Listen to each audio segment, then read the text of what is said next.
எப்பவுமே என் தாத்தா செத்து போனவங்களை பத்தி தப்பா பேசக்கூடாதுன்னு சொல்லிக்கிட்டே இருப்பாரு. ஐயோ கடவுளே.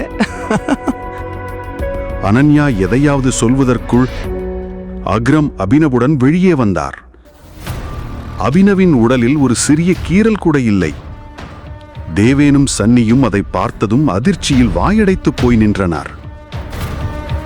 அவனை பார்த்தா அக்ரம் சார் அவனை தொட்ட மாதிரி கூட தெரியலையே. எப்படியோ அவங்க 2 பேரும் ரூமுக்குள்ள இருந்தப்பவே அவன் மூக்கு உடைஞ்சிருக்கணுமே. ஆனா அவன்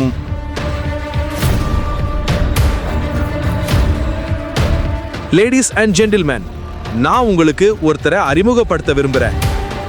இவர்தான் அபினவ், என் பழைய டிரைவரோட பையன். இவர் எனக்கு ரொம்ப நெருக்கமானவர்.